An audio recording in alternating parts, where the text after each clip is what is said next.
Hey everyone, we're just going to give it another minute or two while folks continue to log in and join us.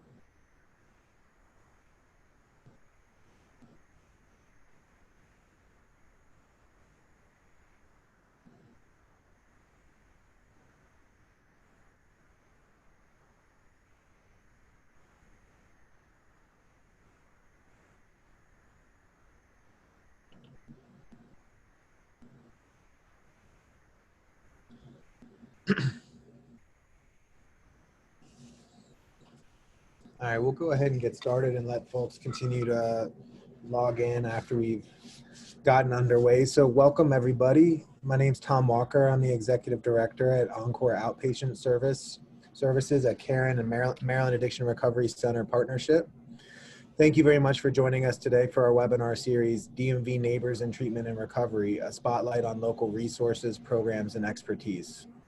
Every week, we look forward to highlighting a different provider in the DMV region to provide you with some insights and resources you can utilize in your practice to help you adapt to the changes we've all had to adjust to in the wake of the COVID-19 pandemic.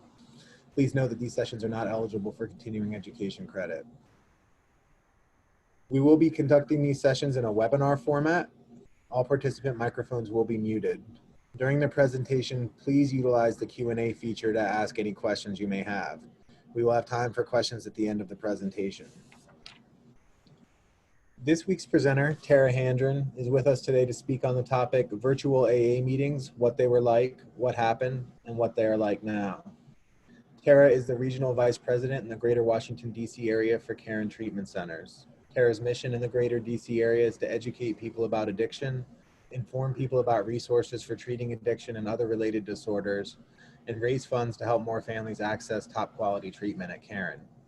Tara is also widely known for her one-woman show about alcoholism and recovery called Drunk with Hope. Please welcome Tara Handren. Hey, Tara. Hi. So good to be with all of you. And I'm excited to discuss this topic with you, especially since many of you may not know that there actually were online meetings well before COVID hit. So we're going to go ahead and jump right in and get started, and I'm going to take you on this journey. If we can go to the next slide.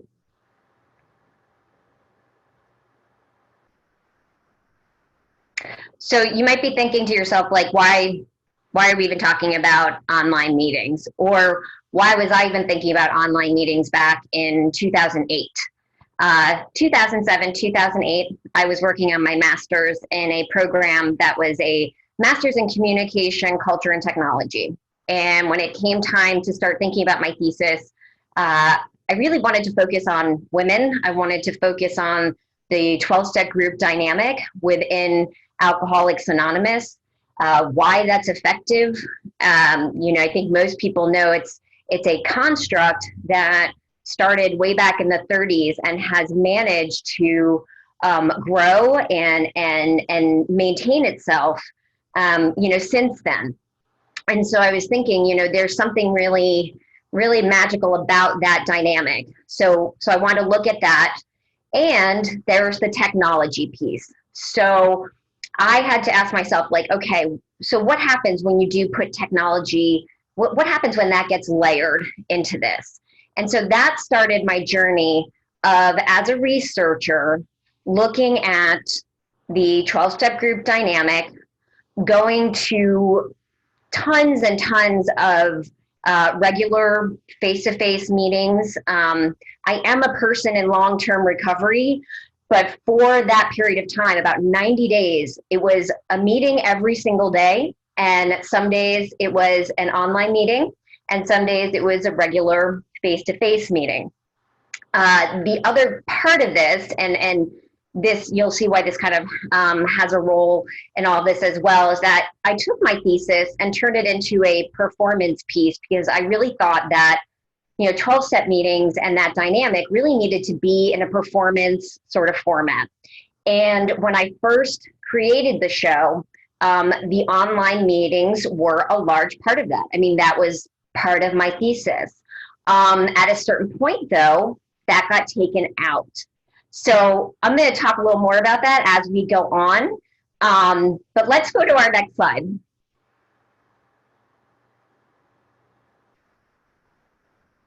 So the other thing that had been in my mind for some time before getting to working on my thesis was the paragraph that you are looking at right now. In 2001, the first new printing of the 4th edition of the Big Book of Alcoholics Anonymous came out. And here was this paragraph that said, again, this is 2001. So still we were still getting used to technological advances. We were still getting used to email and internet and group chats and things like that. And so here's this paragraph, taking advantage of technological advances, AA members with computers can participate in meetings online, sharing with fellow alcoholics across the country or around the world. Now, here was the next sentence that jumped out at so many people. Fundamentally, though, the difference between an electronic meeting and the home group around the corner is only one of format. In any meeting, anywhere, AAs share their experience, strength, and hope in order to stay sober and help other alcoholics. Well, that sentence really disagreed, really rubbed so many members of the fellowship the wrong way, because most of you know that a home group, at least within the 12-step group structure of Alcoholics Anonymous, is your favorite meeting. People know you, you are there all the time. And to think that this amorphous sort of online meeting thing or electronic meeting, that could somehow be similar felt absolutely impossible. And wouldn't you know, about a year later, in subsequent printings, that sentence was taken out. And what's more interesting about that is how quickly it came about, because I can't speak for other fellowships, but I do know within AA and AA World Services, because so many decisions are so based upon the feelings of the groups, that it takes time for change to happen. And this happened in almost a year, if not less than a year. So I want you to kind of file that away. So that was 2001. Let's go to our next slide.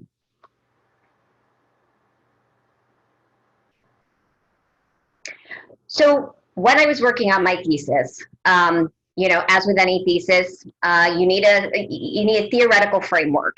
And for me, as I said, I was really focused on the 12-step group dynamic.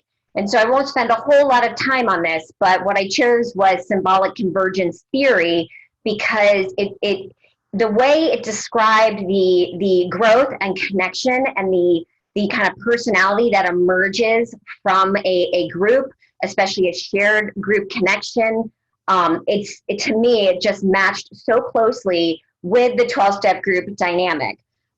Where AA, I think, deviates is that you can still get that feeling of connection, a shared experience, building on different themes, not just in a small group, which Ernest Borman was really focused on small groups when he looked at this in the 70s, but even much larger groups. And you'll see on this screen in the quote, the last quote, I really liked how this one person put it, that the motives for action are in the communication context by people trying to make sense out of a common experience. Because if that is not AA and 12-step discourse, I don't know what is, right? I mean, that just seems to really, encapsulate it perfectly. Let's go to the next slide.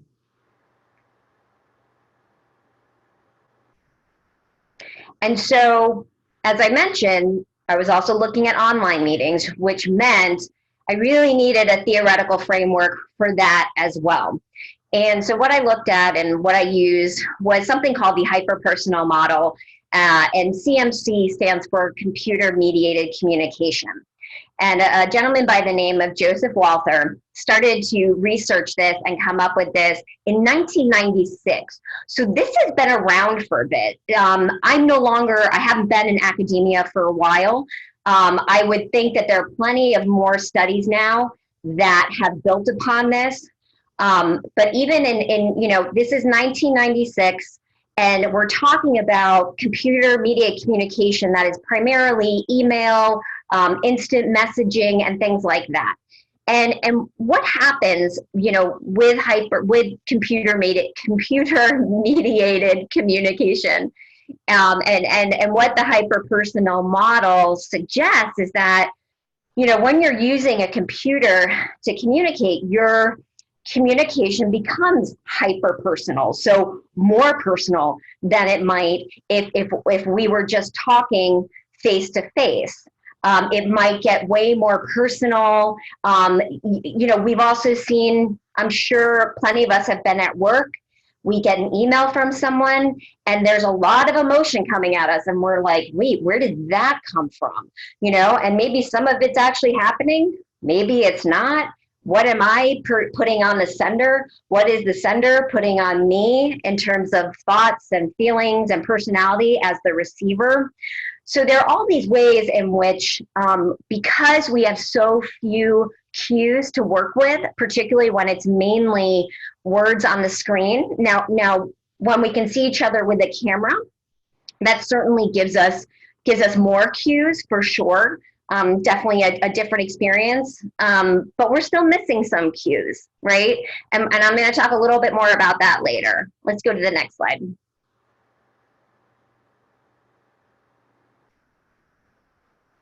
Okay, so what it was like. And look on the next slide, you're going to see what it was like.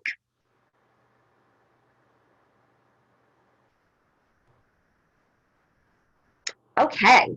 All right. Oh, and you even see it popping up. Okay, wonderful. So for those of you who don't know, this is what an online AA meeting looked like back in 2007 and 2008. And it did exactly what we're seeing right now. You would be on this meeting and there'd be people most people had some kind of clever, quirky little, handle or name. And it would literally pop up as an instant message.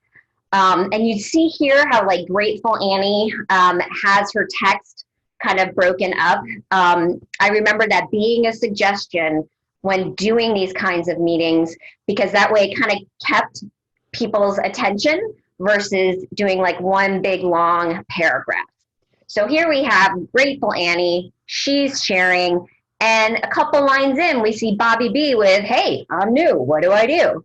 And this happened in nearly every online meeting that I attended, that inevitably someone would pop in and not be sure, what to do. And there was a system for that. Like someone from the, one of the organizers would then do a private message to that person, welcoming them, letting them know, like, here's how you raise your hand, here's how you do this. So like we've seen in face-to-face meetings, like we've seen in plenty of, Zoom meetings today, there is a process to adjust to doing this over technology. And then Bobby feels bad, so he's saying, sorry. And what I want to share with you is that when we created this sort of fictional online AA group, and it really did look very much like this. And it was part of a website that had, or a platform that had online AA meetings all throughout the day. That when we did this for the play, so for the performance, and we showed this, we actually had a voiceover with it, because what I thought was, I don't think I want people sitting in a performance just watching text. I think there needs to be some kind of voice. But think about it. When I was doing this research, though, I was sitting in my apartment, I'm watching this, there's no sound, and I would get bored. I mean, I could technically get up, go get a cup of tea, come back, scroll up, see what happened, and it's like I never left. And isn't that so interesting? Because obviously that would never happen in a face-to-face meeting, right? If I go out to go to the bathroom, I've missed it. I no longer have had that experience. And additionally, if someone is new and they walk into an AA meeting full of people and someone's talking, unless someone is really, really socially unaware, they're not going to bust in and say, hey, I'm new, and interrupt the person. They may say it later, but there are so many cues that inform you to know, like, oh, something's happening here and I need to wait. So, so again, these are things to keep in mind as we talk about this and see how far these meetings have come since this time. I'll say too, there are people who were doing these meetings at that time who really, really enjoyed them. Women who seemed to have a lot of recovery, who used it as a way to help other women, which I found really wonderful and inspiring. It was interesting because I did bump into someone I knew on one of these online meetings, and it was all, hey, how are you? Gosh, funny meeting you here. And then they disappeared as if they were doing it for the purpose of really being anonymous. And here I was, kind of breaking that, not breaking it in that I said anything to call them out, but there was someone who knew them in the face-to-face world, and maybe they just didn't want that. Maybe they wanted them to be separate. So let's go to the next slide.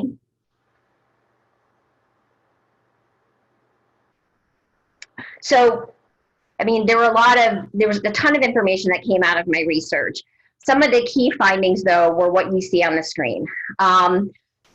Older women who are early in recovery actually preferred online meetings in my particular survey. Now, keep in mind, this is an enormous fellowship.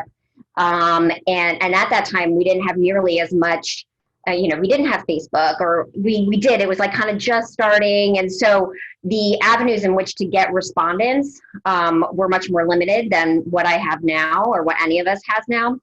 But so we discovered that, older women, early in recovery, kind of liked online meetings. And yet women with similar sobriety, but on the younger end of the spectrum, or women who got sober quite young, they preferred face-to-face. And what I came up with my thesis advisor as we looked at all these, questions and information, was that perhaps women who are a little bit older at that time, were perfectly fine with doing online meetings because they perhaps didn't need as much of the social, like, group aspect of a face-to-face meeting. There are so many meetings with young people today, and as soon as a young person gets into recovery and they get plugged in with one of those groups, it can be really helpful because it's all other young people, and they're having coffee and going bowling and going, swimming or whatever it might be. And so our theory was perhaps that these women, while maybe they were even better with technology, preferred face-to-face because they were still building their lives. They're still wanting, social connection, whereas women in their 50s and 60s maybe are just more established, and they're maybe more comfortable kind of like having that wall, right? Having the online meeting wall that there was at that time. Next slide.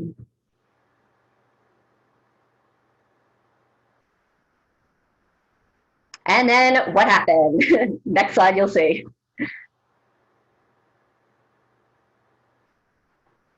COVID, this lovely image that we have all seen a million times. We got hit with a virus, put in quarantine, and experienced for the first time in certainly in this generation, something so incredibly limiting, and something that just forced us out of our meeting spaces. So all, churches, recovery clubs, park and recs buildings, you name it, everything closed. And suddenly this worldwide fellowship had to truly get with the 21st century and figure something out. Next slide.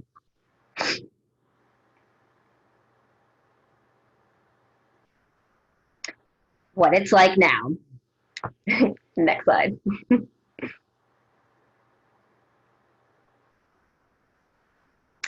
This is what it is like now. So you saw kind of that boring, albeit maybe a little bit cute and funny version of an online meeting. And today, this image that I pulled off the internet, it is not a picture of a meeting I attended, gives a pretty decent representation of what it looks like to be in a Zoom meeting. Now, pretty quickly, when things started to shut down, this is my observation, and we were talking a little bit about this before.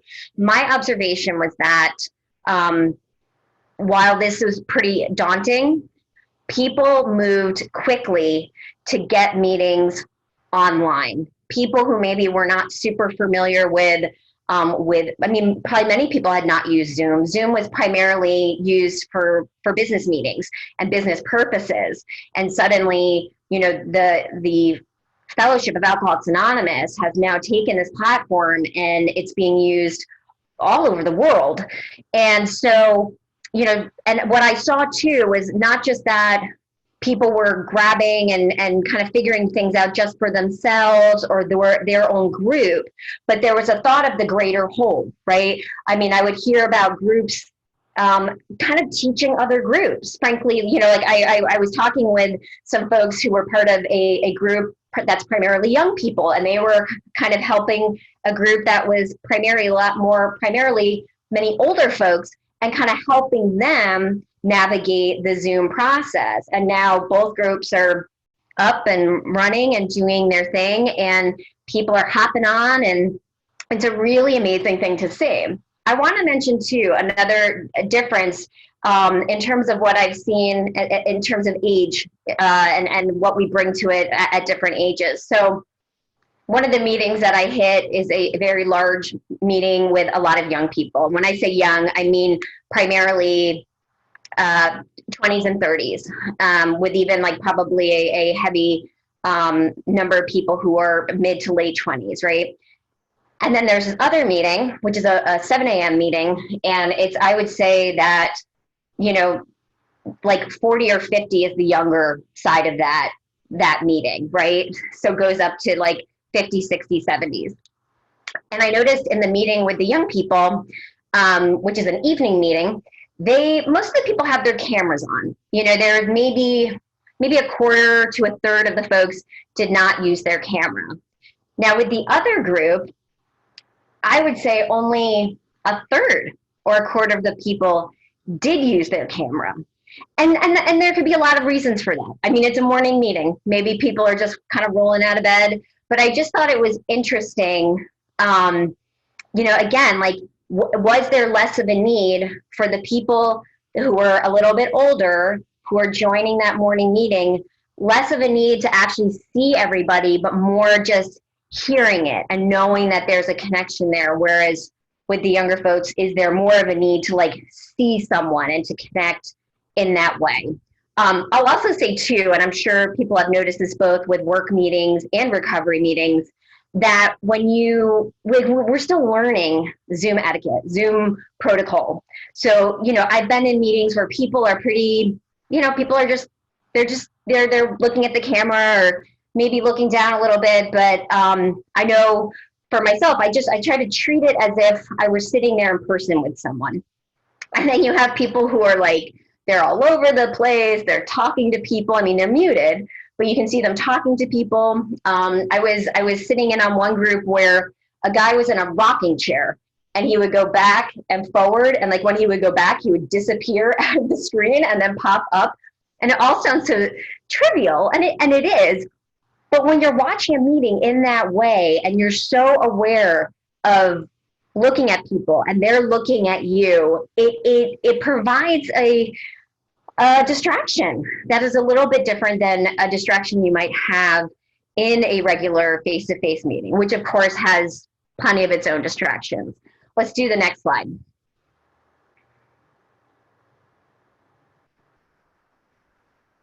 So in the next couple slides, you're going to see some feedback that I received first in the 2008 survey and then 2020.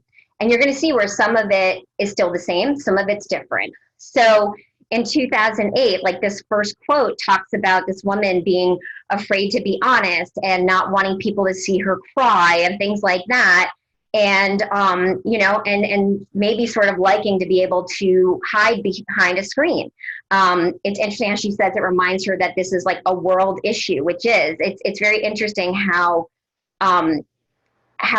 you really can feel a part of, in a strange way, when you hear that you have this disease. It's not just you and a few people in your neighborhood, but it is something that impacts people around the world. And she mentions, there's another sentence on here that mentions hugs. Lot of talk, many comments have said things about, touting the benefits of online meetings, but at the same time, there being this desire for a hug, and that even though computer mediated communication can convey a lot of things, it can't give you a hug. And then the last quote on here talks a little bit about the people being petty in face-to-face versus online meetings. It's interesting that this person felt like that the pettiness came through more in a online meeting. And, I've heard both things, where people feel like, I've had people say, I know a woman who had been doing Zoom meetings, and she felt like things felt clickier online than in person. Now, that may be partially, whatever experience she's bringing to that, of course.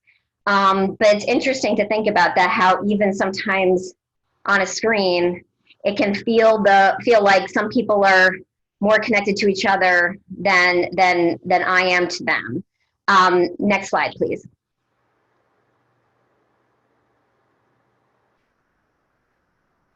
And so again, more quotes, but quotes about how, asking about, is it safe? Like, at the time in 2008, having a question about safety in online meetings is valid, because you couldn't see people. People could pretend to be something they were not. I think the second quote, where the woman talks about being very busy and having a small child and being early in recovery and loving the idea of online meetings. I mean, man, if that woman had Zoom meetings at this time, at that time, probably would have been so helpful to her. And then, of course, the last quote talks about how, this person is like, look, if you're going to do online meetings, fine, maybe you absolutely have to do that because of certain life circumstances, but it's not the same thing as face-to-face. Next slide.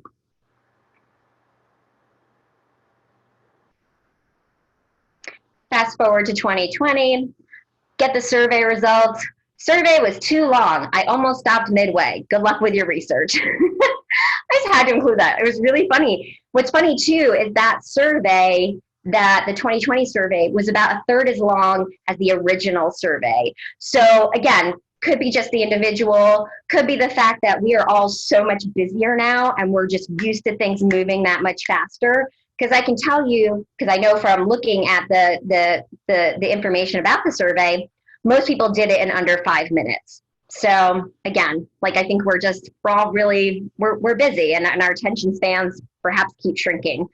You see on this screen, people talking about online meetings, having, being a good thing, being grateful for that.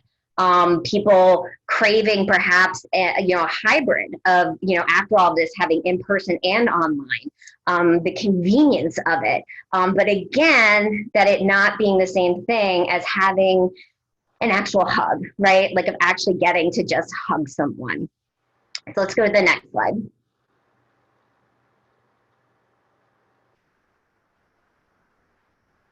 And again, couple more quotes about, Zoom meetings, and that some people really prefer them. And I think a lot of people have been surprised by their own reactions to really liking online meetings.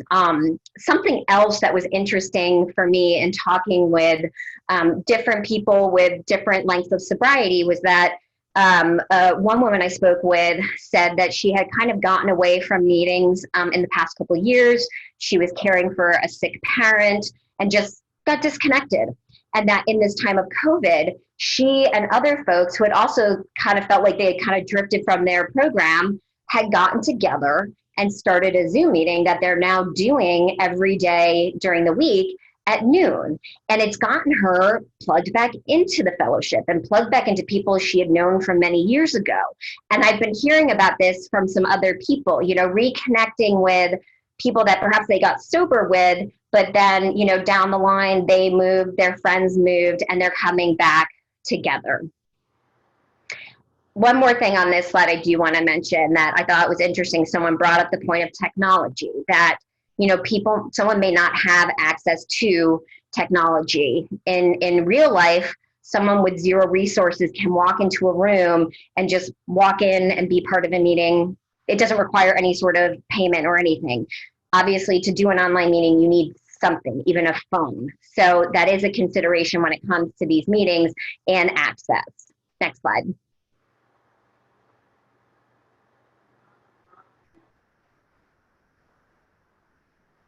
So just want to point out a couple of things. As I mentioned, I studied mainly women when I did that first survey. This time, I intentionally mixed it up. Because I could, I did male and female. I did not get super granular with race and sexual orientation and other questions, just because I knew I didn't have the time and the tools that I had in grad school to really be able to analyze everything properly. And really, this was kind of a first stab to see, okay, what are folks in general, or at least folks in general in metropolitan areas, feeling about online meetings, and particularly, you know, Zoom meetings. You know, the largest group of people who responded were the people in the 2 to 5 years. And then the next largest group this time around, 21 years and over, which I thought was really interesting. Again, I think that might speak to the, you know, people with a lot of time getting back into the fold because of Zoom. Now, regardless of people's preferences, you know, in one of the questions, it was, you know, I go to meetings to connect with other alcoholics. Everybody said yes to that. Everybody. You know, then, you know, I was looking at, I had just sort of a trick question. That's kind of a bad way of putting it, but I intentionally had a question where I asked people to think about, like, do you think other people are more honest in online meetings or in face-to-face meetings? And what was so interesting, and again, I think the answer would have been different back in 2008. In 2020, people pretty much said they were neutral in terms of that question. Almost like, I don't have an opinion on whether or not you are being honest. Like, I really don't know. But again, if we were back in 2008 and it was just words on a screen and there was still so much for us to be skeptical about, I think more people would have said, you know what, I'm not sure if people are honest in you know, computer mediated, you know, meetings, even though we really didn't have a lot of information. And you know, in Zoom meetings in 2020, let me just hold on here. You know, it's done a lot for, like, people to be able to just reconnect. Let's go to the next slide. So briefly, you can see the question about how long people have been sober. And the next largest group after the over 25 years or over 21 years was 6 to 10. You know, then 11 to 15, then 16 to 20, and then up to a year. So we had some new folks, and certainly a lot of people who were, you know, had strung together a number of years of sobriety. So again, something to consider as we're looking at these answers, because there are people getting sober during this time, and like, it is happening, and I'm seeing it, and I'm seeing, you know, people doing what they can to welcome people who identify as being new, and putting numbers in the chat room and all sorts of stuff. So the beautiful thing is that it is happening. Are there folks that maybe we're not reaching? Possibly. I mean, I do know in areas like Chicago, New York, DC, probably in other large cities, and hopefully even in rural areas, many of the intergroups and area offices have created online meeting directories, so showing people what's closed, what's online. And so, you know, again, I think the fellowship is doing what it can to make itself accessible. Next slide.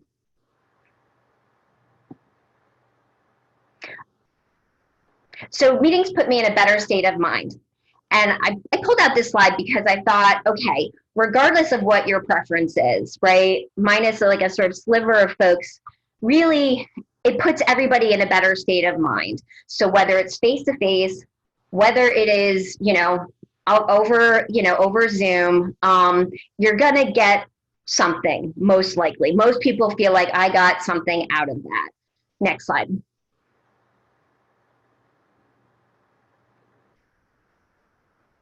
So this question, I think, received much different answers. I'd have to really go back and dig into my previous survey, but certainly back in 2008, this question would have gotten much different answers than it did, last month, which is, when we were doing this.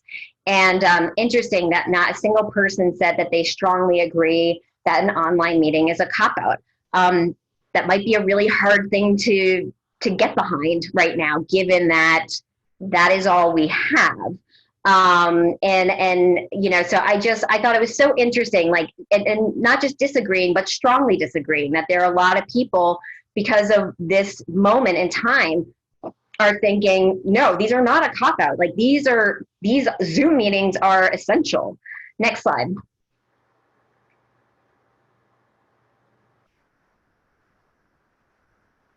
I find I can share in more detail in online meetings.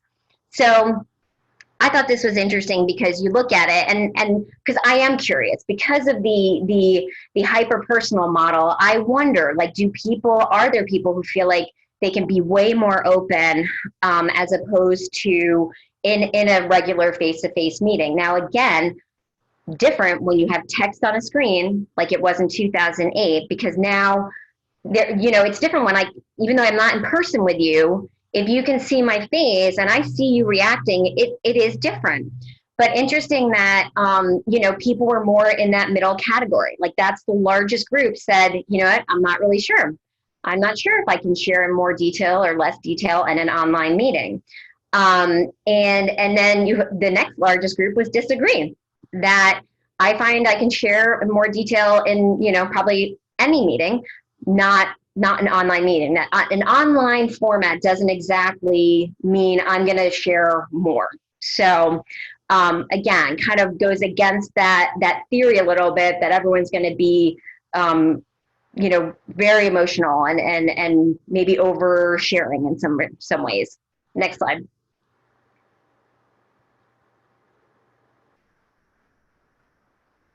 I enjoy the physical contact that comes with a face-to-face meeting. So again, kind of an obvious question. I'm not surprised that most of the people said, yes, I do. I enjoy the physical contact. But you do have a sliver. You have a number of folks who are saying, you know what? Maybe I don't. There are people who really do feel uncomfortable walking into a big meeting, a meeting with people they don't know, even a meeting with people they know. There's so many different folks, coming into the rooms, and to assume that everybody is just going to walk in and feel automatically comfortable is unrealistic. And that there really are people who are more introverted, and they may be perfectly fine with computer-mediated communication. Next slide.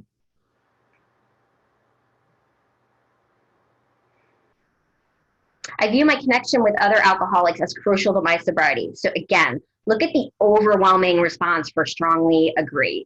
Again, like, I don't know, it really makes me happy to see that, because if folks are involved in 12-step recovery, in a 12-step group dynamic, it would make sense, because that is so incredibly based on one alcoholic sharing with another alcoholic, right? And so therefore there needs to be some kind of connection. And here it doesn't even say what kind of connection, just that having that connection with other alcoholics is crucial to my sobriety. That, regardless of the meeting format, people feel like I need a connection. Chris with like the one little, maybe not, folks. Next slide.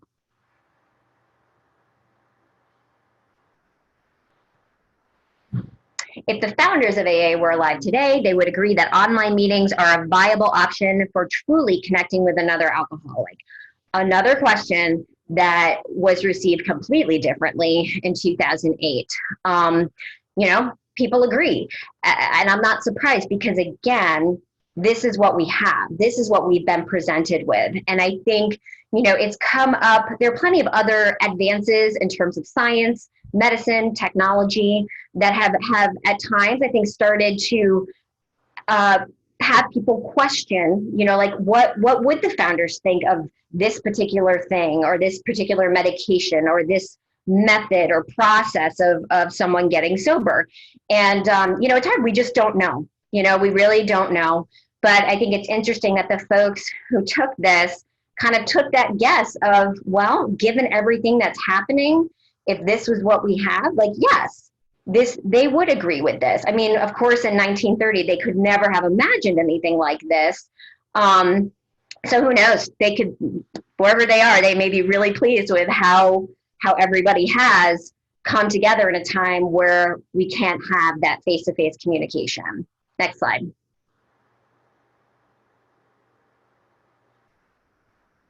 When I leave an AA meeting, I generally feel a connection, have a feeling of community connection to the other members. And again, this implies a face-to-face meeting. So not surprised, people feel connected in face-to-face meetings in a sense of community.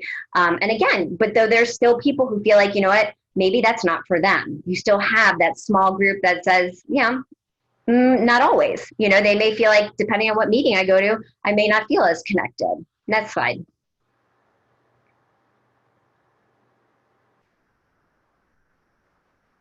When I log off from an online meeting, I generally have a feeling of community and connection to other members. So again, we see those numbers shift, right? We see more people who are on the fence, really not sure, because they're sort of thinking, okay, is it the same thing? Do I feel the same way? Or they disagree that, I don't feel a sense of connection. And I think we can all say that, when we leave an online meeting, and you've seen memes about this and GIFs on Facebook, how the awkwardness of leaving a meeting, right? Any meeting. It's like, oh, should I click no now? And then I try to leave the meeting and then it says, are you sure you want to leave the meeting? And it's like, yes, and it's not leaving the meeting. They're just these funny, awkward things that happen. And I want to say too, that, when I think of the end of a meeting, in person, again, something that cannot be recreated is that sense of people flowing out of the room. And I'm sure everyone's had this experience at some point. Even if you're leaving a movie theater, you find yourself just kind of talking to someone. There's no plan in mind. You just there are these organic things that happen that, again, are almost impossible to happen, have that happen when leaving a Zoom meeting. Not that someone may not pick up the phone and call someone or, but it's just different. So next slide.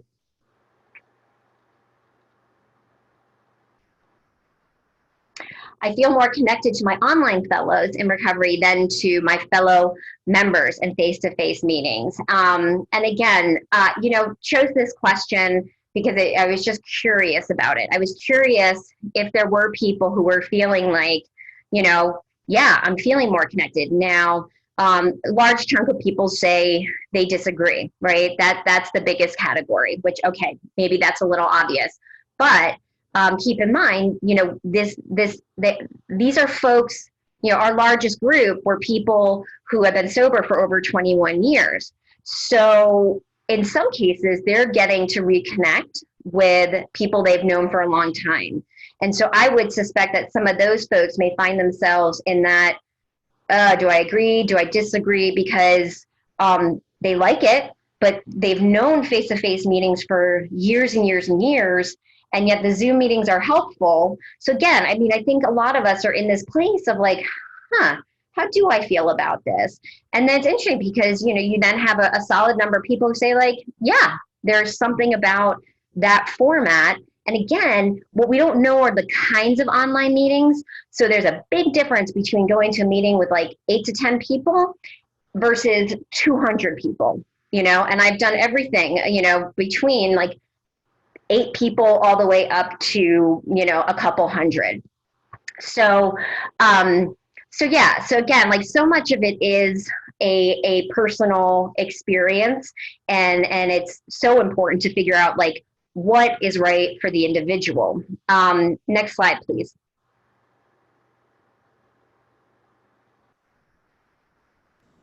So in closing, I just want to thank you all very much for being here today and being part of this discussion that I think is incredibly interesting in this time where the world is changing dramatically, and 12-step recovery is having to change right along with it. And I hope that you have a little more information about what these meetings are like, you know, some of the benefits, some of the challenges, and that if there are people that you're trying to connect with them or have questions, that you can at least, you know, give them some information. And obviously my information is on the screen. Always happy to answer any questions about anything related to this, because I really do think it's pretty fascinating, because had this quarantine, this virus not happen, there would be no reason for me to have done any more research. Like it just would have been a moot point, and yet here we are. So thank you so much for letting me share. Thanks, Tara.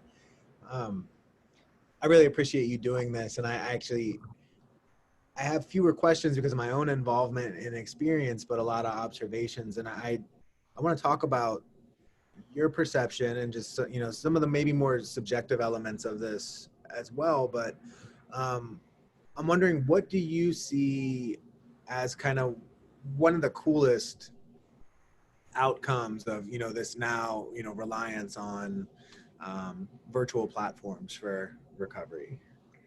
I gotta say, I mean, I think one of the most amazing things is the way people have been able to connect around the world. I mean, you know, I get an email from a friend of mine every week, and inevitably there is some kind of, you know, weekend virtual roundup of different speakers, and literally, you know, New Zealand and London and San Diego, this connecting with the worldwide, you know, fellowship. I mean, it's just, it's really a beautiful, beautiful thing. And I will say, from my personal experience as someone who got sober in another city, then moved here, to be able to reconnect with friends that I've known for literally 20 years, and we are now, you know, off doing all different things. I mean, that is such a gift. And even like, you know, I celebrated an anniversary during COVID, and was at a meeting, and I was able to invite my family.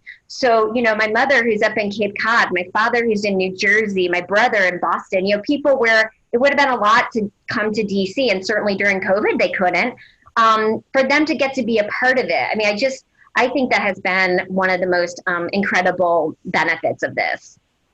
I agree. It's one of the neatest things. And, you know, I do a Sunday meeting with, where I'm the youngest by probably 15, 20 years, but they're guys that have known me since I was a kid, and they're all in the country, in the world. And you know, one of our team members here at Encore started going to a meeting in New Zealand and actually chairs that meeting now. And it's a completely different day than our day. You know, it's there. So I think that's amazing.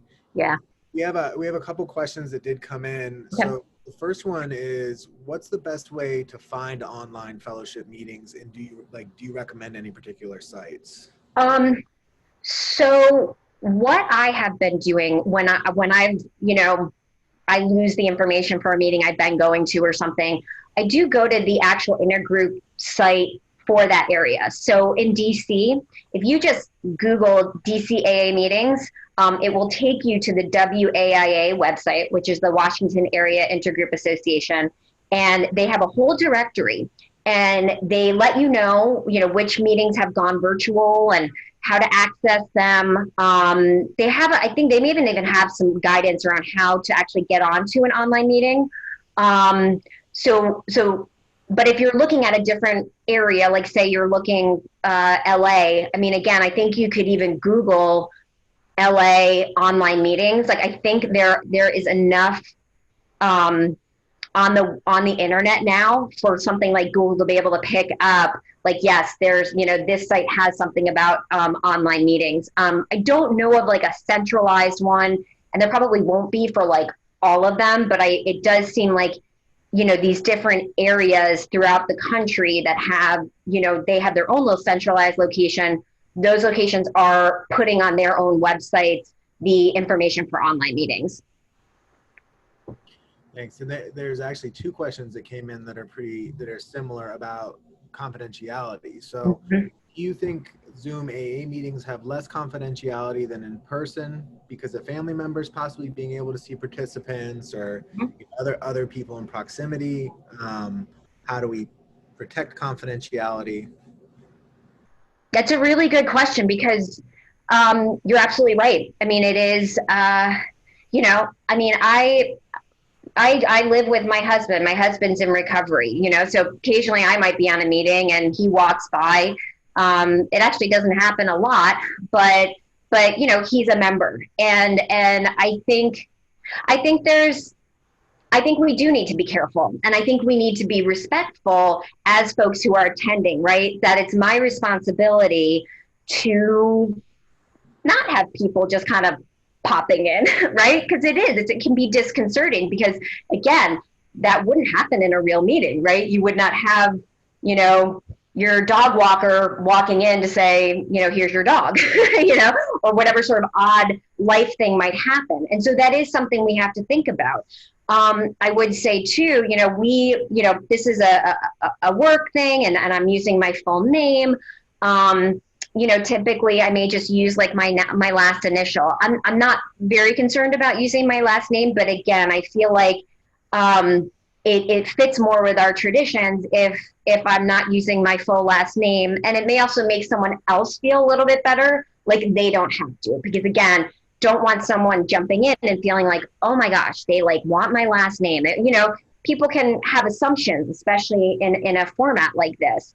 I just want to say too, the World Service Office, the General Service Office for AA in New York has provided guidance around trying to help people protect anonymity and keep online meetings safe for people and for people to feel like their business is not, going to be easily escaping from our little virtual room.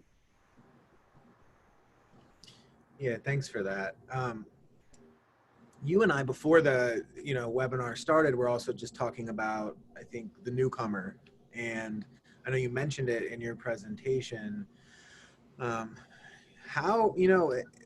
start with my observation. So my observation is that folks that have deep networks and are used to connecting with folks are doing a little bit better with consistent engagement because they already know people and they're, or they're more willing to reach out, and that there are a lot of newcomers maybe struggling with just coming in, introducing themselves, participating, and get what they need. So that's my observation. I don't have any data to back that up, but what's your perception of that, and what are we learning about the newcomer in this day and age? So, I've noticed there are sort of like different newcomers, right? There are the newcomers who maybe they've been relapsing for some time. So they actually had some sobriety, maybe had a relapse before even COVID started. So they're new to it, but they've had the opportunity to meet people in person. I will say one of the people who responded to the survey talked about how for people though who had never been to a meeting and that this is their first taste of recovery, that they really feel like there should be a little bit more discussion around what we do in person, because folks aren't going to know. There are going to be a lot of things that they don't know about, like getting there, a little bit early. You might just set up chairs. There's so many things that a newcomer who's coming purely brand new, never had a meeting into an online meeting, things that that they're just not going to know unless they are taught. And so, so there's that. I do think I'm seeing people, I have observed new people who, they seem to in some ways like the intimacy, but also still the barrier of having a computer. So like being able to like be at home, feel comfortable in their house, but to be able to share And what I've noticed, and this happens in live meetings, as soon as someone says like, hey, this is my first meeting, or I've only been sober a couple of days or a couple of weeks, even though everyone's muted, you see people like clapping, like you see that excitement and that welcome. And then what I love too is that I see members who have some, sobriety, really using whatever tools they have to make the person feel welcome. So like putting stuff in the chat, sending private chats. I just hope that people are finding them. And I will say that some of the new folks that I have popped up on some of the meetings I've gone to, like a friend has told them about it. In some cases, they've left a treatment center. They've transitioned out, and so they're going right to online meetings. And so I think there's still a lot of people who are finding the rooms and finding recovery. And there are probably still people, though, who are just like, I was talking with a family, and I had offered to, this woman was down in Florida, and I had offered to, go to an online meeting with her. And she was like, oh, no. Like she didn't want anything to do with it. She barely wanted to go to a face-to-face meeting. So a lot of different reactions to it out there. One thing I would add on that I thought it's been pretty cool for the patients we see here that are new is that they can audit the meeting also. Right. Pros and cons to that, but you can jump into a virtual meeting with no picture and no name or name and see if you like it or not. Whereas before you had to walk into a room with strangers and so it's like if you're there, you're there. But yeah, I mean, you can visit and observe in such a way that, again, like for some folks who are really afraid, I mean, that's really it's really a very like gradual dipping of the toe in the water. Yeah, no, that's great. So as we come to the kind of end of this, just wanted to give you an opportunity to talk about what you're doing work-wise for Caron treatment centers here in the region, and if you want to put, kind of a plug in for what you're up to, go for it. Well, and you read the intro in the beginning. I've been with Caron now for almost 10 years. And when I started with Caron, we didn't have an office. There were many things that Caron had wanted to start to build here. And what's really wonderful is that over the years, we've built up our presence here and our support of the community and being a resource to the community. And now, being with Encore is just fantastic because for years people would say like, gosh, why isn't Caron doing outpatient? And now the fact that we get to do that with Encore, with Mark, we can better serve the community, because that's what it always comes back to, is how do we better serve people? How can we help more people? And for me, while I'm still focusing on, getting the word out, connecting with people, making sure people know about Caron, much of what I do is fundraising. So there's always going to be a need for treatment scholarships. I have dear friends and family members who have been recipients of Caron scholarships, and thank goodness that we had that. And so that's a big part of what I do. I manage our local board, and then we do a big fundraiser every fall, which, as you might imagine, is in the process of switching over to something virtual.